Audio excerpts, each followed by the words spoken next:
प्यारे बच्चों, good evening, जय हिंद। आज हम लोग इस वीडियो के माध्यम से जानने की कोशिश करेंगे कि यूपीएससी का जो एग्ज़ाम हुआ है 25 मई को, तो उसके रिगार्डिंग एक्सपेक्टेड पीटी का कट ऑफ क्या हो सकता है, पेपर का नेचर कैसा था, वगैरह वगैरह। और साथ ही साथ हम लोग ये भी जानने की कोशिश करेंगे क्या कि GS Nexus as a dedicated coaching institution, उसका क्या रोल रहा है अपने बच्चों को लेकर के, या फिर जीएस जैसे पीटी के सिलेबस का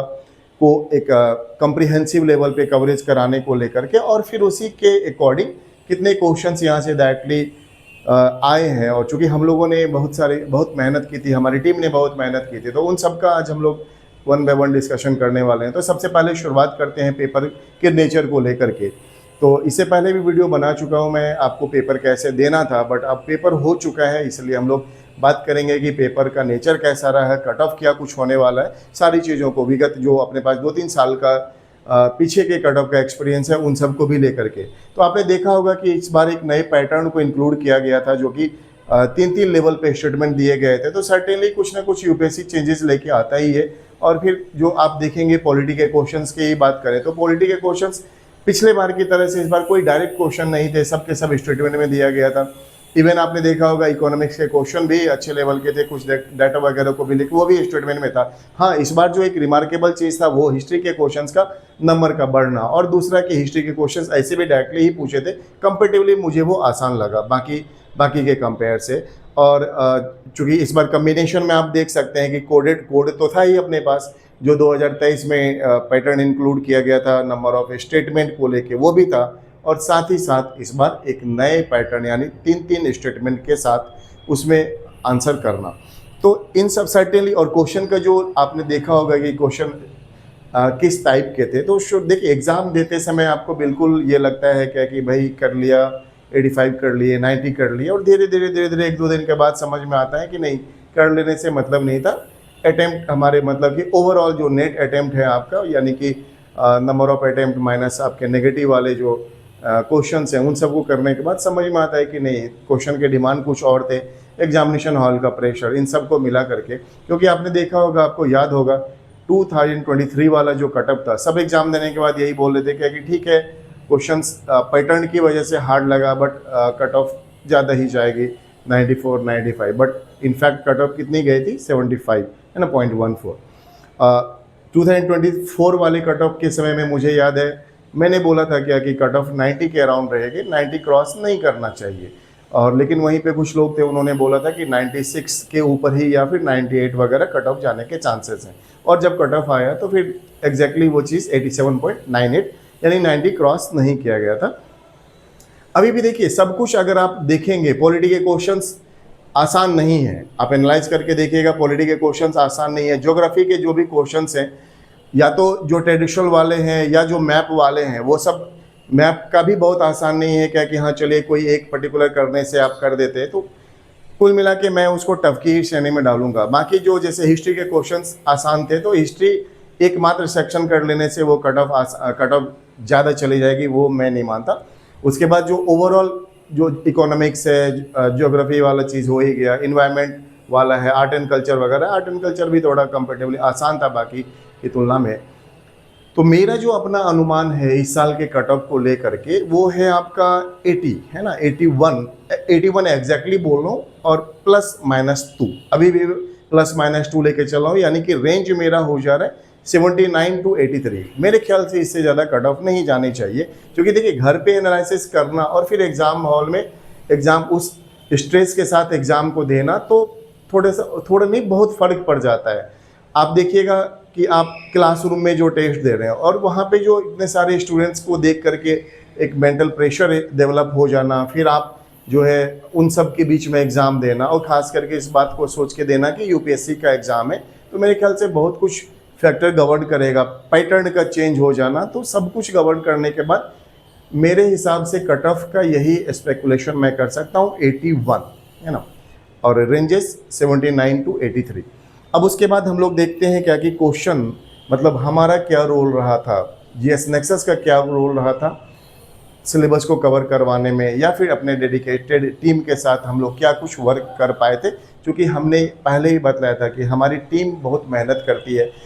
हम लोग प्रॉपर वे में, हमारे पास तो चूँकि हम लोग पुराने नहीं हैं, नया बैच, नया इंस्टीट्यूशन है हमारा, और प्रैक्टिकल ग्राउंड पे हमने अभी 1 साल क्रॉस किया है, तो जस्ट अभी इन्फेंसी वाली स्टेज है। बट उस पे मत जाइए कि हम छोटे हैं, बड़े हैं, इन्फेंट स्टेज के हैं, बिल्कुल मैच्योर्ड स्टेज के हैं। हमारे साथ भी ऐसे ऐसे स्टूडेंट जुड़े हैं जो one of the prestigious institutions हैं, है ना, दिल्ली के अंदर में, वहाँ के भी बच्चे हमारे साथ जुड़े हुए हैं और दे फील ग्लैड कि जीएस नेक्सस में वो पढ़ रहे हैं। क्योंकि हमने मेहनत की है, हमने ये रियलाइज़ करवाने की कोशिश की है कि हम उनके साथ हमेशा से करे थे, चाहे क्लास में या फिर क्लास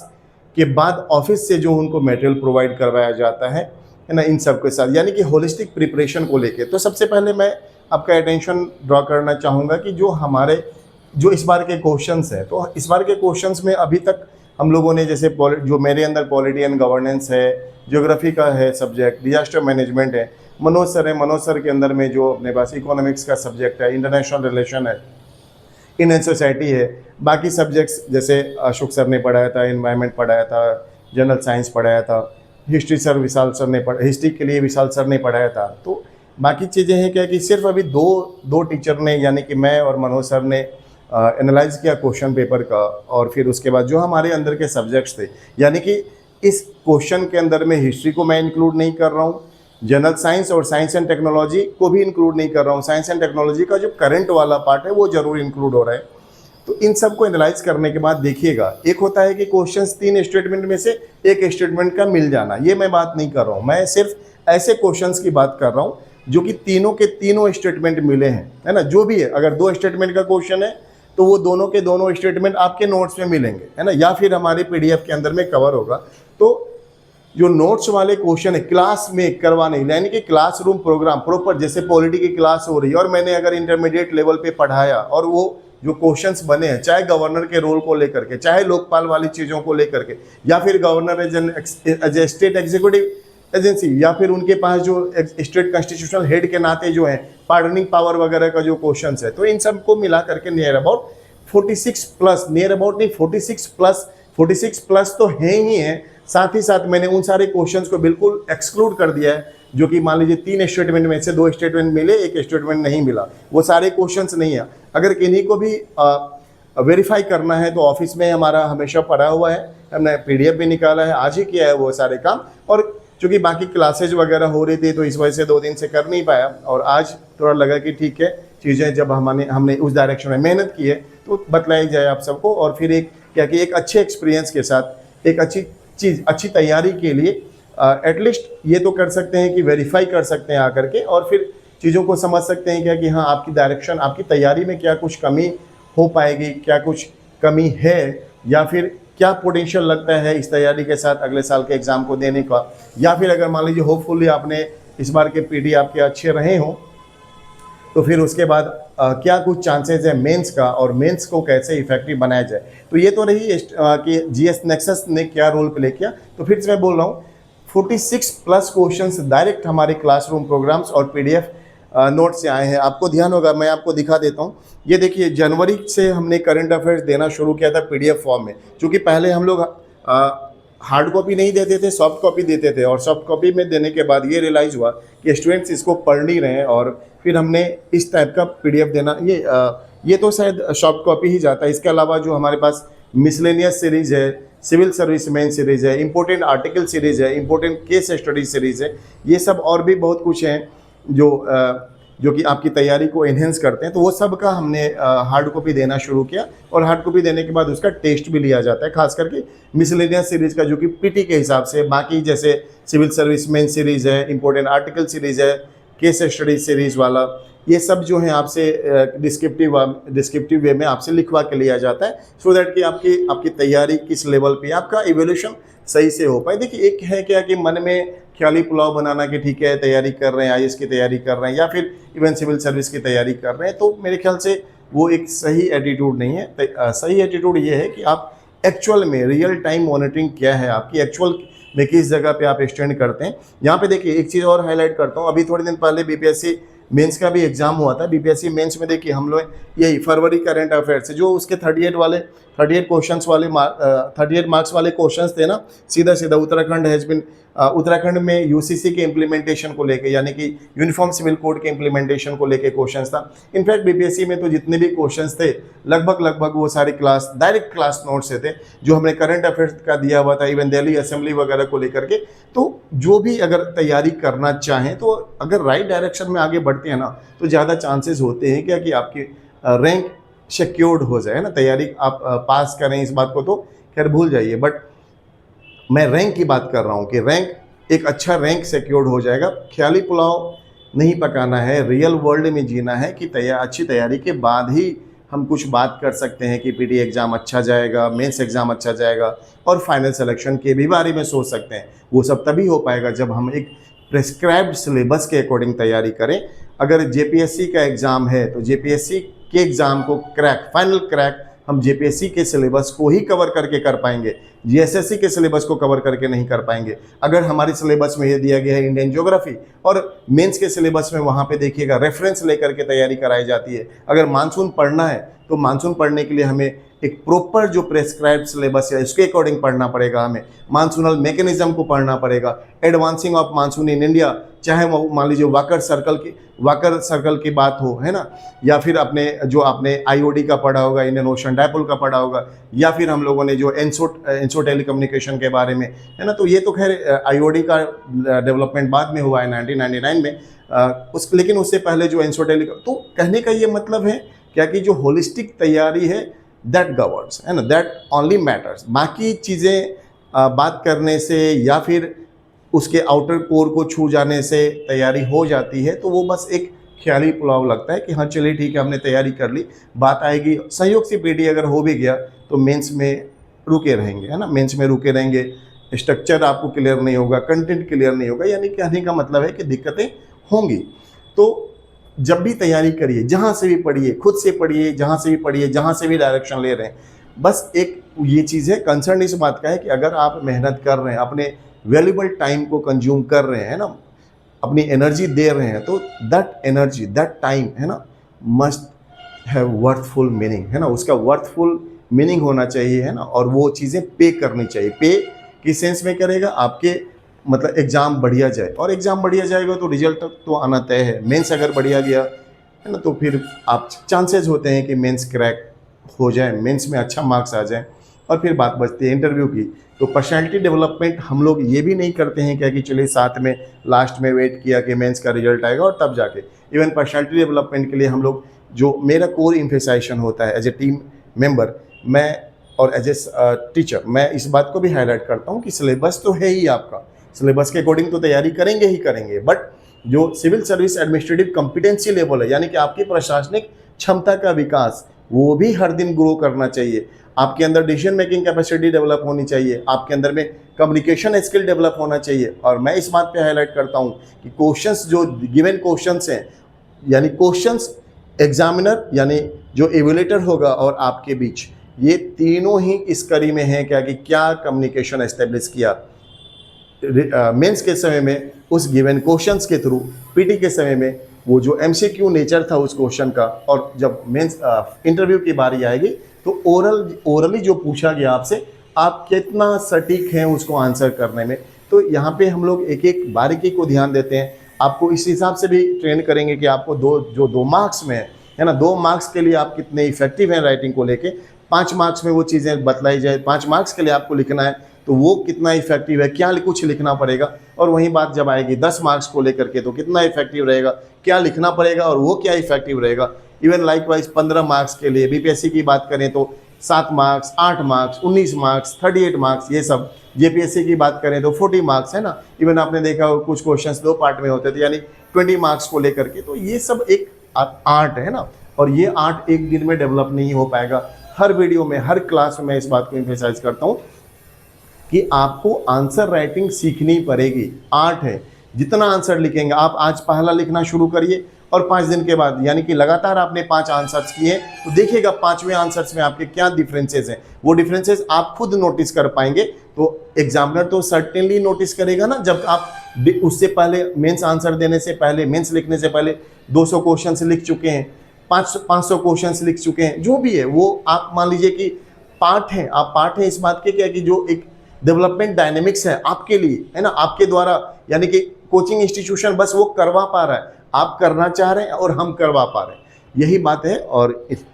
इन्हीं सारी चीज़ों के साथ समझने की कोशिश इस बात को करनी है क्या कि कैसे तैयारी फ्रूटफुल वे में होनी चाहिए। और किन्हीं को भी लगता है क्या कि कैसे पीटी का क्या है, क्या कन्फ्यूजन वाला स्टेट था, ये नॉर्मल होगा। जैसे मान लीजिए आप पढ़ते हैं, तैयारी कर रहे हैं, 2 साल से कर रहे हैं, 1 साल से कर रहे हैं, तो उसमें नॉर्मल सी फीलिंग आएगी कि एक क्वेश्चन मान लीजिए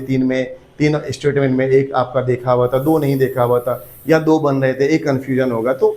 ये क्यों नहीं बात करते हैं कि 3 के 3 क्यों नहीं बने, तीनों स्टेटमेंट क्यों नहीं क्लियर थे? जब आप पढ़ रहे थे तो उस वक्त भी तो एनर्जी आपकी सेम थी। हाँ, ये बात अलग है कि मान लीजिए आपने एनर्जी नहीं दी, अपनी पूरी की पूरी एनर्जी नहीं दी। जब आपने पूरी की पूरी एनर्जी दी है, यानी कि 100% एनर्जी दिया है पॉलिटी के सिलेबस को कवर करने में, ज्योग्राफी के सिलेबस को कवर करने में, अगर क्वेश्चंस नहीं बन रहे हैं तो that there must be questions over your development, है ना। चाहे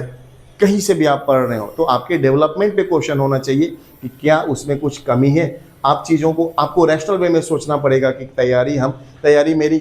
क्या एडिक्वेट थी, या फिर कुछ कमी रह गई थी, या फिर अब कैसे उसके अंदर में रिफॉर्म्स करें। तो civil services not a game of single day, है ना, ये हर दिन का वैल्यू एडिशन ढूंढता है। आज से, अभी से, है ना, जिस सेकंड में आपने अपने आप को मोटिवेट किया, करना शुरू किया, आप सर्टनली अलग हो गए बहुत सारे ग्रुप से, है ना, क्योंकि आपके पास मेहनत करने का कोई एक लिमिटेशन नहीं है। आपको एकदम अनलिमिटेड मेहनत करनी है। आपको सिलेबस जो दिया गया है उसको ख़त्म करना है, आपको करंट अफेयर्स को ख़त्म करना है, आपकी सोच को इन्हेंस करना, आपके विजन को अपलिफ्ट करना है, यानी कि पैरेलल आपकी पर्सनैलिटी का भी डेवलपमेंट होता रहेगा। और डे फर्स्ट से ही जब आप करना शुरू कर देते हैं और सिलेबस के अकॉर्डिंग, यानी कि नॉलेज भी बढ़ती जानी है और आपकी पर्सनैलिटी का भी डेवलपमेंट होता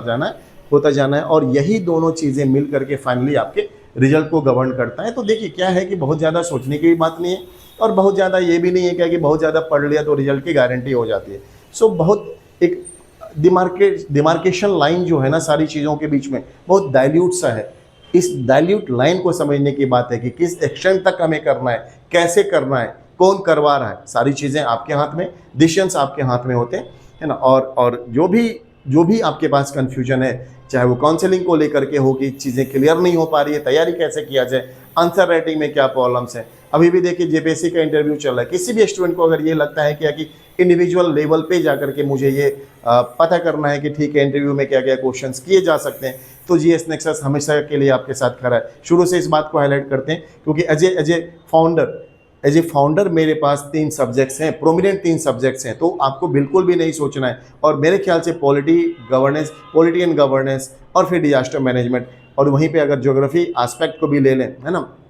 जो भी हमारे कोर टीम के मेंबर हैं, इवन जो अंशुलता मैम है, वो जो एडमिनिस्ट्रेटिव हेड हैं यहाँ के, उनके पास भी जो सीसेट का सब्जेक्ट है, या फिर उनका इन्वॉल्वमेंट है ना स्टूडेंट्स को लेकर के, खुद भी यूपीएससी के स्टूडेंट हैं, तो यूपीएससी के स्टूडेंट होने के नाते उनको पता है, उन्होंने भी इस बार का अटैम्प्ट दिया, उनको पता है क्या कि उनका मतलब यूपीएससी के स्टूडेंट का एक्चुअल रिक्वायरमेंट क्या होता है। तो हमारे पास जो भी टीम है सब अपने आप में एक रशलिटी वाले गुण से भरे पड़े हैं, सबको पता है कि किन के लिए कैसा वर्क करके देना है, और इसी वजह से हम इंजॉय करते हैं, गोल्डन फ्यूचर का ड्रीम करते हैं क्या कि एक दिन हमारे यहाँ से, क्योंकि हम लोग उस डायरेक्शन में बढ़ रहे हैं। जब पेपर आया हमारे हाथ में तो सबने बोला, इवन मनोज सर ने बोला, मैंने बोला क्या कि yes, GS Nexus is on the right track, और what we have dreamed about it's golden future, bright future, वो सफलीभूत होगा। और हमने उस चीज़ को करके दिखाया, आगे भी करते रहेंगे लगातार। आगे अभी हमें हमारे जो फाइनल रिजल्ट आना है, यानी कि देखिए जब हमने शुरुआत करी थी उस वक्त हमारे पास करने को बीपीएससी का फॉर्म आ चुका था, हमने प्रूफ किया वहाँ भी बीपीएससी की पीटी के रिजल्ट को दे करके, हमने प्रूफ किया आपकी तैयारी करवा के, हमने अपने आप को प्रूफ किया, हमने प्रूफ किया अपनी मेहनत दिखा करके। आपसे ज़्यादा हम मेहनत करते हैं, आपसे ज़्यादा हम कॉन्शियस हैं हर मुद्दे पे, जो कि आपको ज़रूरत था आपके पहले हम लोग खड़े थे, है ना। अब बात जब आई थी यूपीएससी पीटी, जब बात आई यूपीएससी पीटी, चूँकि यूपीएससी पीटी हो चुका है, तो हमने once again we have proved ourself कि यस हमारे पास एक अच्छी टीम है, हम लोग मेहनत करना जानते हैं, और हम लोग मेहनत इस बल पे इस नाते इस बात को बोल पा रहे हैं, चूँकि हर टीचर के पास जो भी जिम्मेदारी है ना, खास करके जो अभी हम लोग अभी एक और सर हैं वो भी हमारे साथ परमानेंटली जुड़ने वाले हैं, परमानेंट टीम में ही विश्वास करते हैं, क्योंकि एक बिलोंगिंगनेस वाली बात होती है। हमें पता होता है क्या कि ये बच्चे हमारे, हमें मेहनत करनी है इनके लिए, चाहे दिन हो या फिर रात हो। अगर हम थक जाते हैं तो एक दिन छुट्टी डिक्लेयर कर देते हैं, ये नहीं करते हैं क्या कि ठीक है रटे रटाए, या फिर जो एक कन्वेंशनल वे ऑफ लर्निंग है उसके थ्रू। हम लर्निंग आउटकम में विश्वास रखते हैं, आप जब इस बात को कैपेबल हो जाए कहने में ना कि यस चांसेस हैं हमारे रिजल्ट आ जाने में, मैं ये भी नहीं बोलता हूँ कि डे ड्रीम करिए, आप ये देखिए क्या कि यूपीएससी का पीटी का क्वेश्चन जो आया, आपकी जो पढ़ाई हो रही है तो 2024 का जो पेपर था वो उसके रेफरेंस में आपकी तैयारी कैसी है, 23 का आप रेंडमली जैसे सिलेबस कवर हो रहा है तो रेंडमली 2020 का पेपर उठा के देखिए क्या क्वेश्चंस बन रहे हैं। जब आप मान लीजिए पॉलिटी आपका हो रहा है ना, पॉलिटी आपका कवर हो गया तो मेंस के क्वेश्चंस उल्टा के देखिए, मेंस के क्वेश्चंस बनाइए, बन रहे हैं आपसे। तो डे ड्रीम नहीं जीना है, सिविल सर्विस है, एनर्जी को वेस्ट नहीं करनी है। या तो पढ़ना है तो अच्छे से पढ़ना है, नहीं पढ़ना है तो हमें कुछ और ड्रीम कर लेना है, हम लाइफ में वहाँ भी रह करके बढ़िया रोल प्ले कर सकते हैं, सफल हो सकते हैं। तो अभी भी देखिएगा आपने जो सिविल सर्विस रिफॉर्म की बात की गई, अपने फॉर्मर जो आरबीआई गवर्नर है देश सुबहरा, उन्होंने भी एक आर्टिकल लिखा है अभी रिफॉर्म्स इन यूपीएससी 2.0 के बारे में बात करते हैं, जहाँ पे कि वो एज की रिडक्शन की बात करते हैं, जहाँ पे वो 40 और 42 यानी 40 से 42 साल के अंदर में वो जो एंट्री करने की बात करते हैं, यानी इंटरपर्सनशिप कैसे बढ़ाई जाए। उन्होंने इस बात को भी हाईलाइट किया है कि नंबर ऑफ अटेम्प्ट्स या 32 ईयर्स तक एज जो है वो दे करके एफिशिएंट नहीं होगा हमारा इंडियन एडमिनिस्ट्रेशन, वो इनएफिशिएंसी लीड करता है, यानी कि उसको रिड्यूस करने की बात की है उन्होंने, नंबर ऑफ अटेम्प्ट्स को रिड्यूस करने की बात की। उन्होंने अपना भी रेफरेंस दिया कि जब वो एग्जाम दे रहे थे तो उस वक्त उनके पास लिमिटेड थे 24 साल तक 2 ही अटेम्प्ट देना। तो समझ पा रहे हैं ये सारी बातें क्या होती है। तो civil service is not about only कि हम पढ़े जा रहे हैं कुछ भी पढ़े जा रहे हैं, हम राइट डायरेक्शन में कितना आगे मूव कर रहे हैं ना। तो उसी बात को उन्होंने भी हाईलाइट किया फिलहाल कि एनर्जी एक कोहेसिव वे में लगाइए, आपका जो इनर सोल है ना वो आपसे पहले बतला देगा कि आपकी तैयारी किस डायरेक्शन में है, आपसे हो पाएगा या नहीं हो पाएगा। अगर हो पाएगा तो ठीक है, लगे रहना है, करना है, और इस टेंडेंसी के साथ, इस इंटरप्रेन्योरशिप के साथ कि सारी जो एनर्जी है उसको हमें लगा देना है, हमें एवोल्यूशन भी करना है अपने आप को, हमें उस कोचिंग इंस्टीट्यूशन का भी एवोल्यूशन करना है कि वो कोचिंग इंस्टीट्यूशन किस डायरेक्शन में क्या कंपिटेंट है करवा पाने को लेके। पता लगा कि आपने कर लिया, आपका जो कोई टेस्ट ही नहीं हो रहा है मेंस का, और मेंस का टेस्ट कब हो रहा है, जब आप पीटी का एग्जाम दे चुके हैं, आपके पास टाइम है वो करने का। आपको तो वो करना चाहिए था कि जो आंसर राइटिंग आर्ट है, आंसर राइटिंग की चीज़ें हैं, उसको जो फंडामेंटल चीज़ें हैं उसको कम से कम शुरुआत के 10 क्लास में तो आप सीख लें, है ना। हर कुछ पर्सनल इंटरेक्शन इसलिए जरूरी है सिविल सर्विस के फील्ड में, क्या कि टीचर आपको रेगुलेट कर पाएगा, बाइंड कर पाएगा कि 2 मार्क्स में आपको क्या लिखना है, 5 में क्या लिखना है, 10 में क्या लिखना है, 15 में क्या लिखना है, बात जब 40 मार्क्स की आएगी तो क्या लिखना है। ये होती है आपकी तैयारी। अगर मैं आपको वही चीज़ बतला दूं कि चलिए मानसूनल मैकेनिज्म का रेफरेंस लिया था या ट्रॉपिकल साइक्लोन का, इवन साइक्लोन का रेफरेंस लिया, तो साइक्लोन के लिए 2 वर्ड में आप क्या लिख पाएंगे। फंडामेंटल राइट की बात करते हैं तो अगर आपको ये पता है कि 2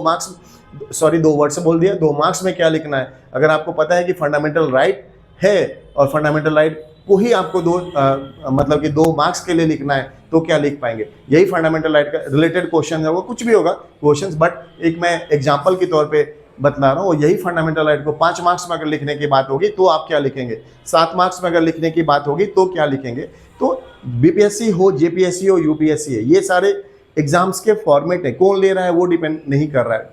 डिपेंड ये करता है कि आप जिस एग्जाम के लिए तैयारी कर रहे हैं उसकी तैयारी कितनी सही है, तैयारी के लिए आप सही ट्रैक पे हैं भी या नहीं, या बहुत ज़्यादा डिविएटेड है। तो इस डिविएशन को ख़त्म करना है, आपको ख़त्म करना है। और वो चीज़ें कैसे होगी,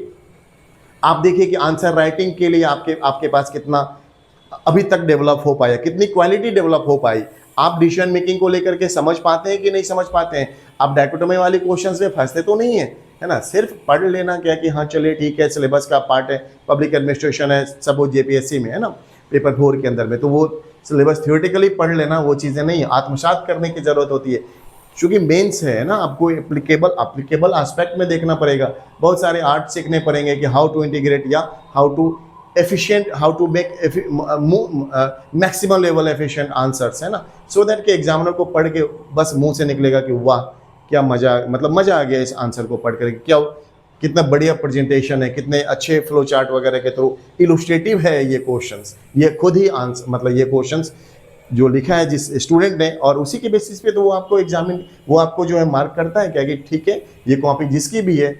नॉलेज में ओके है, बहुत बेस्ट है, सुपर है, एक्सेलेंट है, प्रेजेंटेशन बहुत बेस्ट है, एक्सेलेंट है, एडमिनिस्ट्रेटिव कॉम्पिटेंसी लेवल इसकी बहुत सुंदर है, स्टैंडर्डाइजेशन बहुत है, गवर्नमेंट के साथ चलने लायक है, गवर्नमेंट के फंक्शंस को समझता है, सिविल सर्विस के नॉर्म्स को समझता है। So from my side I recommend this student. और फिर क्या करता है वो गुड मार्क्स दे देता है। तो सारी चीज़ें हैं, एक एक द्वार है, एक एक द्वार को पार करना है। फिलहाल के लिए आपको बस इस बात की सूचना देनी थी आपको, क्या कि हम लोगों ने अच्छी मेहनत करी और इसी मेहनत के दम पे हम लोग आज इस बात, जबकि हमने साइंस टेक्नोलॉजी को इंक्लूड नहीं किया है, हमने हिस्ट्री के क्वेश्चन, जो कि हिस्ट्री के क्वेश्चंस आसान से आए, उसको हमने इंक्लूड नहीं किया है। ये बिल्कुल नीट एंड क्लियर इवोल्यूशन है हमारा, नीट एंड क्लियर इवोल्यूशन है जीएस नेक्सस का, नीट एंड क्लियर इवोल्यूशन है। ये टीम हम कितना सार्थक रह पाए अपने इस प्रयास को करने में, कि हमने जो बोला एक फाउंडेशन बैच जो हमारा बना था यूपीएससी को, उनके लिए कितना मददगार हो पाए, उनके लिए कितनी अपनी सार्थकता कितनी साबित कर पाए। और वो चीज़